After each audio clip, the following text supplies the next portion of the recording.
वह एक अद्भुत उत्सव है, क्योंकि उच्चता का प्रसव है वो। उत्सव किसे कहते हैं? जिसमें उच्चता का प्रसव हो, उदारता प्रकट हो। क्योंकि भगवान आ गए तो उदारता भी आ गई है, वो उनका गुण भी साथ आया है।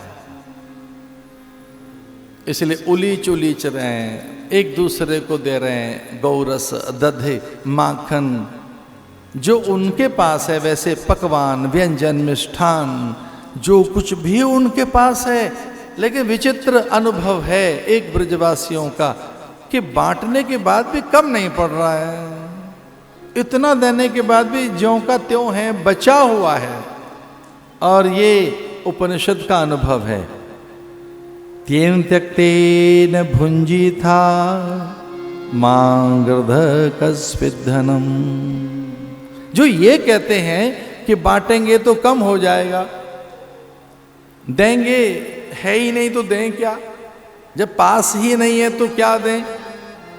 अगर सच में क्रम से बांटा, संयम से भोगा और आप निसंदेह परंपरा और मूल्यों के साथ जी रहे हैं, तो विश्वास कीजिए धन बचेगा, समय बचेगा, जीवन बचेगा, बहुत कुछ बचेगा बांटने के लिए। ऐसा नहीं है, नहीं बचाए इसका अर्थ है आप अति भोग है आप में, अति लोभ है आप में, स्वार्थ है आप में, संग्रह और संचय और भंडारण की भूख है आप में।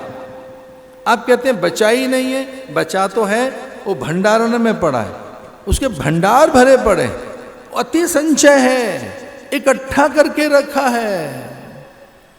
आप कहते हैं बचा ही नहीं है, बहुत बचा के रखा। समय हो या साधन हो, विचार हो या संवेदनाएं हो, स्नेह हो या अपनत्व हो, आत्मीयता हो या ममत्व हो, अथवा द्रव्य हो या वस्तुएं हो, अथवा भैया वो पूरी पकवान व्यंजन हो, या ढेर सारा द्रव्य और वस्त्र आभूषण परिधान हो। हम क्षमा मांगना चाहेंगे आपसे कहकर, घरों में चप्पलों के ढेर लगे, उन्हें यही नहीं पता पहनना क्या है, वस्त्रों में और भ्रमित हो जाते हैं, ये पहने के ये न पहने, ये पहने के ये न पहने। लो आप कहते हैं है ही नहीं, आपकी वस्तु आपको भ्रमित कर रही है, आप कहते हो है नहीं, आप बांटना ही नहीं जानते। इसलिए ब्रजवासी बांट रहे हैं और कम नहीं हो रहा है। इसका मूल क्या है? जैसे ही ये पता लगा लक्ष्मी जी को कि नारायण ब्रज की ओर प्रस्थान कर रहे हैं, तब उन्होंने धरती की ओर झांक कर देखा और भागवत में आता है भूदेवी को प्रणाम कर वो धरा पर उतरने लगी।